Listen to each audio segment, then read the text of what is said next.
आज जो मैं आप लोगों के साथ इंसिडेंट शेयर करने वाली हूँ वो एक रियल इंसिडेंट है। ताइवान में एक लड़का था जिसका नाम था चेंग। वो पढ़ाई को लेके बहुत स्टूडियस था और सीरियस था।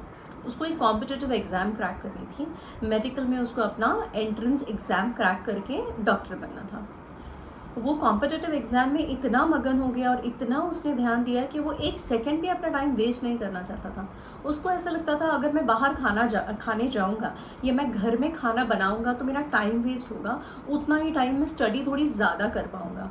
तो वो सुबह ब्रेकफास्ट में इंस्टेंट नूडल्स खाता था, दोपहर में इंस्टेंट नूडल्स खाता था, शाम में इंस्टेंट नूडल्स खाता था, रात में भी इंस्टेंट नूडल्स खाता था। इनफैक्ट जब वो रात भर पढ़ता था तो वो रात में 2 से 3 बार इंस्टेंट नूडल्स खाता था।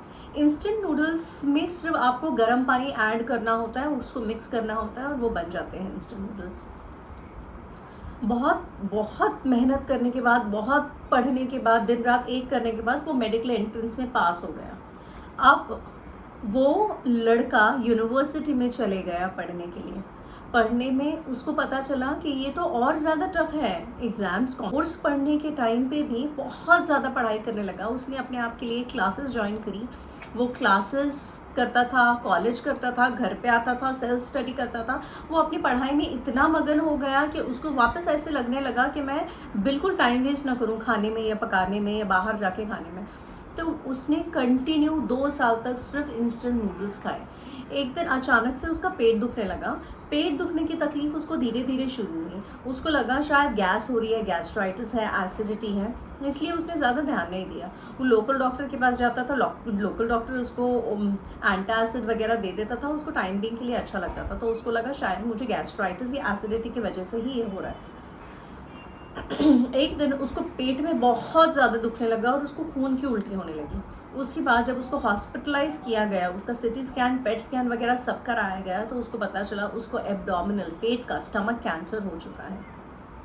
तो इंस्टेंट नूडल्स में ऐसा क्या है कि अगर आप खाओ तो आपको कैंसर जैसी बीमारी हो सकती है। MSG एक ऐसी चीज़ है which is proven to cause cancer in human beings. उसके अंदर बाकी प्रेजर्वेटिव होते हैं, और कोई भी चीज़ जो बहुत ज़्यादा प्रोसेस्ड होती है या उसके अंदर प्रेजर्वेटिव होते हैं, कलर होते हैं, टेस्ट एनहांसर, क्लास 2 प्रेजर्वेटिव्स, ये सारी चीज़ें जब बहुत ज़्यादा होती हैं तो ये आपके शरीर के लिए बिल्कुल अच्छी नहीं होती। इसलिए बहुत सारे लोगों को मैंने देखा है अपने बच्चे को नूडल्स देते हैं। इंस्टेंट नूडल्स कभी कभी आप खा लें तो ठीक है, वंस इन अ वाइल, 15 दिन में एक बार, महीने में एक बार खा सकते हैं आप, but daily don't make it a habit of eating some instant noodles every day. Specially बच्चों को तो बिल्कुल भी नहीं देना चाहिए, क्योंकि इसके अंदर काफ़ी सारे ऐसे केमिकल्स होते हैं जो हानिकारक होते हैं। स्पेशली प्रोसेस्ड फूड अपने बच्चे को बिल्कुल नहीं देना चाहिए। अगर आप देते हो तो घर में बनाई हुई ताज़ी भाजी, चपाती, दाल, राइस, ये सारी चीज़ें दीजिए। अगर आप नॉनवेज देना पसंद करते हो तो बनाइए। Try to avoid sausages and readymade जो पैकेट में चीज़ें आती हैं, क्योंकि जो केमिकल्स उसके अंदर, आर्टिफिशियल चीज़ें उसके अंदर ऐड की जाती है, वो आपके बच्चे के ग्रोथ के लिए या आपके बच्चे के बॉडी के ऑर्गन्स के लिए बिल्कुल अच्छा नहीं है। बच्चों के लिए तो छोड़िए, वो बड़ों के लिए भी अच्छा नहीं है। तो इससे हमको ये सीख मिलती है, 2 चीज़ों की सीख मिलती है। एक, अपनी हेल्थ को कभी भी ग्रांटेड नहीं लेना चाहिए। Always focus on your health. थोड़ा सा टाइम निकालिए और अच्छा खाना खाइए। Don't go for readymade things कि पैकेट में लेके आया और बनाया और आपने खा लिया। Try to give some time for your health, because अगर आप जिंदा रहोगे तो ही आप आगे की चीज़ें कर पाओगे। Health is very important.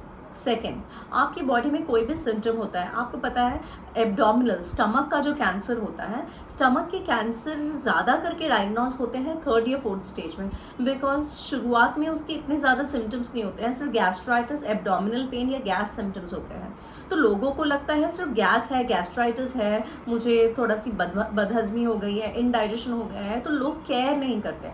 और जब केयर करते हैं और जब इन्वेस्टिगेशन करवाने जाते हैं तब तक बहुत लेट हो चुका होता है। तो हर इंसान को कम से कम 1 साल में एक बार फुल बॉडी चेकअप ज़रूर कराना चाहिए, so that they come to know अगर बॉडी में कोई बीमारी है या कोई भी प्रॉब्लम हो रही है तो उनको तभी पता चल सके, और कम अर्ली स्टेजेस में कैंसर या कोई भी बीमारी का इलाज बहुत आसानी से हो सकता है।